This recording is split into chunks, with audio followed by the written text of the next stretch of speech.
Ready start.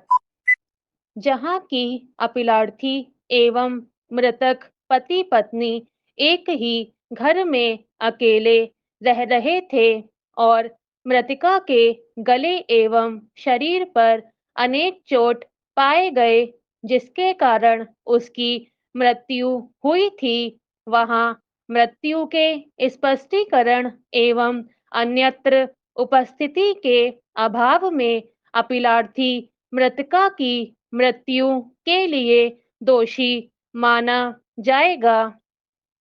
अपीलार्थी का विवाह मृतका पत्नी के साथ 6-7 वर्ष पहले हुआ था, जिनसे एक संतान पैदा हुआ। वे अपने बच्चे के साथ एक ही घर में रहते थे। दिनांक 14 अगस्त 1994 को सायंकाल मृतका के पारिवारिक सदस्य को पड़ोस के किसी व्यक्ति ने फोन से सूचना दिया कि उनकी पुत्री की मृत्यु हो गई है।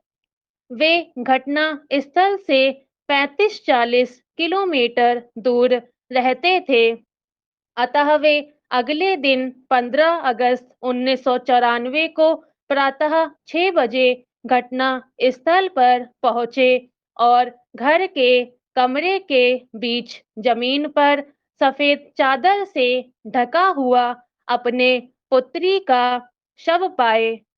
उसी दिन प्रातः 7 बजे प्रथम सूचना रिपोर्ट दर्ज कराई गई।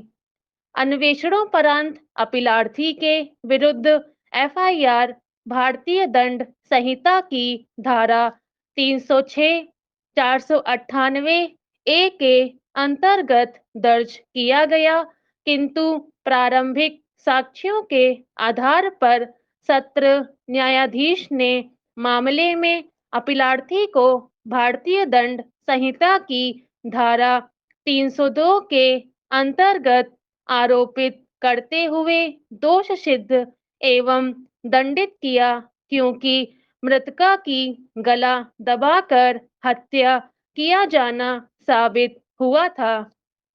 उच्च न्यायालय ने दंड की पुष्टि किया, यह निष्कर्षित करते हुए कि मृतका की हत्या गले में फांसी लगाकर की गई। दोनों ही न्यायालयों ने निष्कर्षित किया कि मृतका ने आत्महत्या नहीं की थी और कि उसकी मृत्यु आपराधिक मानव वध था। अतः अपीलार्थी ने उच्चतम न्यायालय में अपील किया। अभिलेख पर मौजूद साक्ष्यों से स्पष्ट है और इससे असहमत होने का कोई कारण नहीं है कि मृतका और अपीलार्थी अपने बच्चे के साथ एक ही घर में रहते थे और उनके बीच संबंध मधुर नहीं थे, तथा यह कि घटना के 10 माह पूर्व से मृतका अपने माता-पिता के घर पर रह रही थी और घटना से 1 माह पूर्व ही उसे उसके ससुर अपने घर लेकर आए थे। मृतका के हाथ में गाय का गोबर लगा हुआ था, जिससे स्पष्ट है कि उसकी हत्या उस समय की गई जब वह घरेलू कार्य कर रही थी। पोस्टमार्टम रिपोर्ट में पाया गया है कि मृतक के शरीर पर अनेक चोट थे, जो दर्शित करता है कि आखिरी वक्त में उसने संघर्ष किया था। इसलिए यह धारणा गलत साबित होती है कि उसने आत्महत्या की थी। अतः हम विचारण न्यायालय के इस निष्कर्ष को स्वीकार करने की ओर अग्रसर हैं कि मृतका की गला घोंटकर हत्या की गई।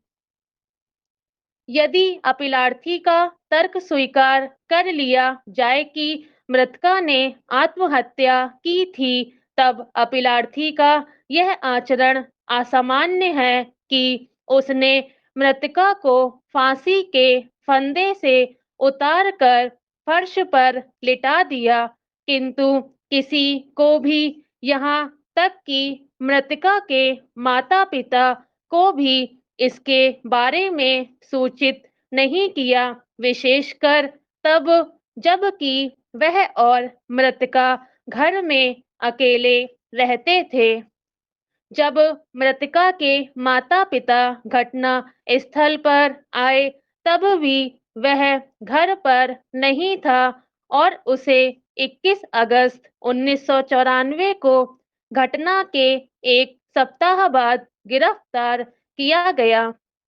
इतना ही नहीं, वह यह भी स्थापित नहीं कर पाया कि घटना की रात और अगले दिन भी वह कहाँ था और उसने अन्यत्र का तर्क भी नहीं उठाया, सिवाय एक तृतीय व्यक्ति के।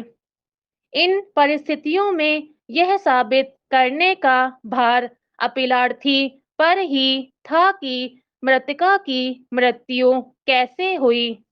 अपीलार्थी का यह भी मामला नहीं है कि घटना की रात कोई अन्य भी घर में मौजूद था।